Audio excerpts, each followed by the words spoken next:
प्रिय विद्यार्थियों, मैं स्नेहता देवी सहायक आचार्य राजकीय विधि महाविद्यालय कोटा से और आप सभी का राजकीय विधि महाविद्यालय कोटा के YouTube चैनल में हार्दिक स्वागत एवं अभिनंदन। और मैं आशा करती हूँ कि आप अपने घर पर स्वस्थ होंगे, सुरक्षित होंगे और आपका परिवार भी स्वस्थ होगा, सुरक्षित होगा। इन्हीं शुभकामनाओं के साथ शुरू करते हैं आज का टॉपिक। आज पढ़ेंगे अपन सूचना प्रौद्योगिकी अधिनियम 2000 की जो भी धारा है 48 से 51 तक है। तो धारा 48 क्या कहती है? साइबर अपील अधिकरण की स्थापना। कि अब आप ही जानते हैं कि साइबर जो क्राइम है वो इतने बढ़ रहे हैं दिन प्रतिदिन। ऑनलाइन किसी की फेसबुक हैक हो रही है, किसी का व्हाट्सएप, किसी का बैंक अकाउंट, किसी का खाता, किसी से पैसे निकल जाते हैं। तो साइबर क्राइम तो है ही है। इसके लिए धारा 48 में साइबर अपील अधिकरण की स्थापना की गई है। तो इसकी स्थापना कौन करता है? केंद्र सरकार। केंद्र सरकार कैसे करेगी? एक अधिसूचना जारी करके और अपील अधिकरण नामक एक या अधिक अपील अधिकरणों की स्थापना करेगी। कुल मिला के ये है कि जो साइबर अपील अधिकरण है इसकी स्थापना केंद्र सरकार करेगी और नोटिफिकेशन अधिसूचना जारी करके करेगी। फिर क्या केंद्र सरकार अधिसूचना में विषय और स्थान भी विनिर्दिष्ट कर देगी कि भाई जिसके संबंध में साइबर अपील अधिकरण अधिकारिता का प्रयोग करेगा। मतलब केंद्र सरकार अधिसूचना में ये भी निर्धारित कर देगी कि जो साइबर अपील अधिकरण है वो क्या जुरिस्डिक्शन, कौन कौन सी अधिकारिता है, कहाँ कहाँ उसका प्रयोग करेगा। ये समस्त बातें इसके अंतर्गत केंद्र सरकार निर्धारित कर देगी। फिर धारा 49 क्या कह रही है? साइबर अपील अधिकरण की संरचना। मतलब साइबर अपील अधिकरण में कितने सदस्य होंगे और कौन इनकी नियुक्ति करेगा। तो साइबर अपील अधिकरण एक तो अध्यक्ष और उतने अन्य सदस्यों से मिलकर बनेगा जो केंद्रीय सरकार राजपत्र में अधिसूचना द्वारा नियुक्त करे।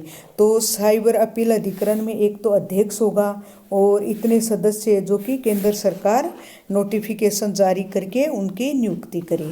ठीक है। ये फिर क्या है? साइबर अपील अधिकरण के जो भी अध्यक्ष हैं और सदस्यों का चयन केंद्रीय सरकार द्वारा भारत के मुख्य न्यायमूर्ति के परामर्श से किया जाएगा। ये तो ठीक है, अध्यक्ष और सदस्य केंद्रीय सरकार द्वारा नियुक्ति की जाएगी, परंतु केंद्रीय सरकार द्वारा जो भारत के मुख्य न्यायाधीश हैं उनके परामर्श से ही करेगी केंद्र सरकार। फिर क्या है? इस अधिनियम के उपबंधु के अधीन रहते हुए साइबर अपील अधिकरण की अधिकारिता, शक्तियाँ और प्राधिकरण का प्रयोग उनके न्यायपीठों द्वारा किया जा सकेगा। मतलब शक्तियाँ और जो प्राधिकार का प्रयोग है साइबर अपील अधिकरण की, तो उनके न्यायपीठों द्वारा किया जा सकेगा। फिर क्या है? किसी पीठ का गठन साइबर अपील अधिकरण के अध्यक्ष द्वारा और ऐसे अधिकरण के एक या दो सदस्यों से जो अध्यक्ष उपयुक्त समझे किया जा सकेगा। मतलब ये जो पीठ है इस पीठ का गठन कौन करेगा? साइबर अपील अधिकरण के अध्यक्ष द्वारा किया जाएगा। फिर क्या? साइबर अपील अधिकरण की जो न्यायपीठों की बैठक है वो कहाँ होगी? वो दिल्ली और ऐसे स्थानों पर होगी जो केंद्र सरकार साइबर अपील अधिकरण के अध्यक्ष के परामर्श से राजपत्र में अधिसूचना द्वारा विनिर्दिष्ट करे। तो जो साइबर अपील अधिकरण की जो न्यायपीठ है उनकी बैठक कहाँ होगी? दिल्ली में होगी, परंतु जरूरी नहीं है, अन्य स्थानों पर भी हो सकती हैं। अन्य स्थानों पर कैसे? कि केंद्रीय साइबर सरकार और साइबर जो अपील अधिकरण के अध्यक्ष है उसके परामर्श से और नोटिफिकेशन जारी करके अन्य स्थान पर भी कर सकता है।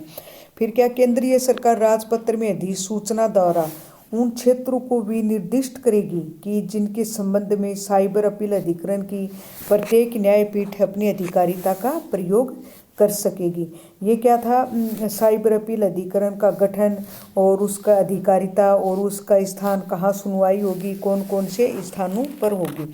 फिर क्या? यदि साइबर अपील अधिकरण के अध्यक्ष और सदस्य को किसी मामले या कोई विषय की सुनवाई के किसी प्रकरण पर यह प्रतीत होता है कि मामला या विषय ऐसी प्रकृति का है कि उसे अधिक सदस्यों से मिलकर बनने वाली किसी न्यायपीठ द्वारा सुना जाना चाहिए, तो उस मामले या विषय को अध्यक्ष द्वारा ऐसी न्यायपीठ को जिसे अध्यक्ष उचित समझे अंतरित कर सकेगा। यदि ऐसा कोई मामला आ जाता है तो उसको न्यायपीठ को या अध्यक्ष उचित समझे अंतरित किया जा सकेगा। फिर क्या है, साइबर सेक्शन 50 क्या कहता है कि साइबर अपील अधिकरण के अध्यक्ष और सदस्यों के रूप में नियुक्ति के लिए अर्हताएं, कि जो साइबर अपील अधिकरण है उसका अध्यक्ष है, उसके सदस्य हैं, उसकी नियुक्ति कौन क्वालिफाई है कौन नहीं है, उसकी क्या क्या योग्यताएं हैं, क्या क्या ये आवश्यकताएं हैं, ये इसके अंतर्गत दी हुई है। तो कोई व्यक्ति साइबर अपील अधिकरण के अध्यक्ष के रूप में नियुक्ति के लिए तभी योग्य होगा जब वह किसी उच्च न्यायालय का न्यायाधीश है या रहा है या न्यायाधीश होने के लिए योग्य है। मतलब कोई साइबर अपील अधिकरण का अध्यक्ष में नियुक्ति के लिए तभी योग्य होगा जब वह या तो उच्च न्यायालय का न्यायाधीश है या रहा है या होने के लिए, मतलब वो योग्यता रखता हो कि उच्च न्यायालय के न्यायाधीश के समान योग्यता रखता हो। फिर क्या है, साइबर अपील अधिकरण के जो सदस्य हैं उनको उपधारा 3 के अधीन नियुक्त किए जाने वाले न्यायिक सदस्य की सेवा केंद्रीय सरकार द्वारा सूचना प्रौद्योगिकी, दूरसंचार, उद्योग प्रबंध, उपभोक्ता मामलों का विशेष ज्ञान, वर्तक अनुभव रखने वाले व्यक्तियों में से नियुक्त किया जाएगा।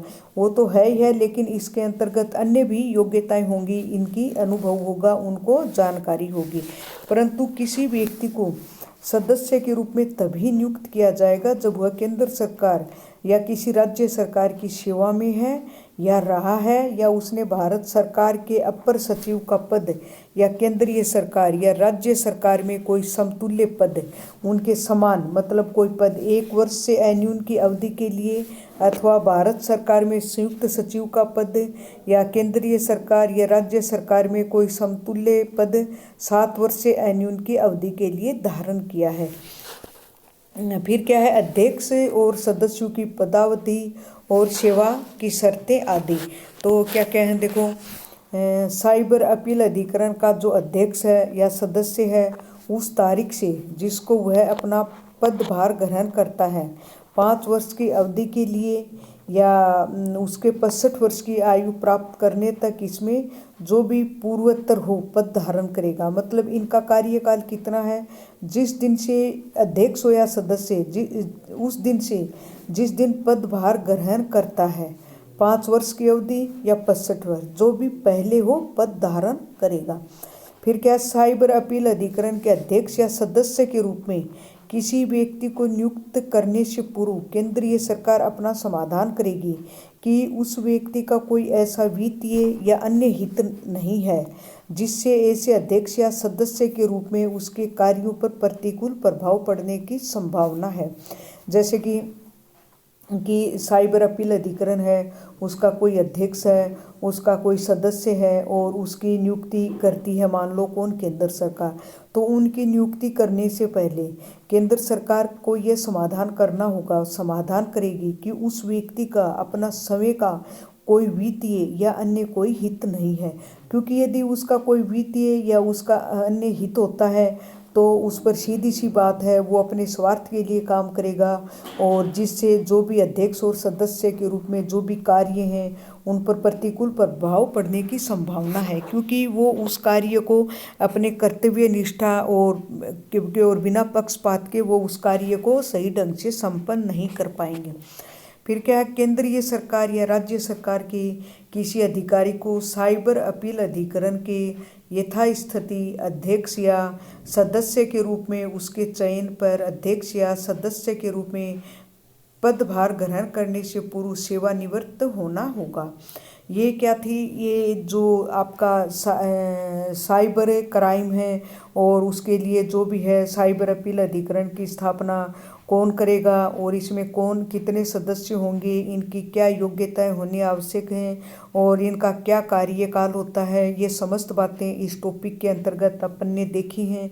और ये इम्पोर्टेंट टॉपिक है क्योंकि आजकल साइबर क्राइम बहुत बढ़ रहे हैं, तो साइबर क्राइम होने पर कहाँ जाना पड़ेगा, क्या होगा, ये समस्त बातें आप विधि के विद्यार्थी हैं, ये आपको पता भी होनी चाहिए। और ये जो टॉपिक है इम्पोर्टेंट है, आपके एग्ज़ाम में भी पूछा जाता है, क्योंकि साइबर लॉ आजकल बहुत इम्पोर्टेंट हो रहा। आए दिन अखबार में आ रही है, आज वहाँ अकाउंट से निकल गई, वहाँ निकल गई। और मैं आशा करती हूँ कि आपके ये टॉपिक समझ में आया होगा। इन्हीं शुभकामनाओं के साथ आप सभी को धन्यवाद।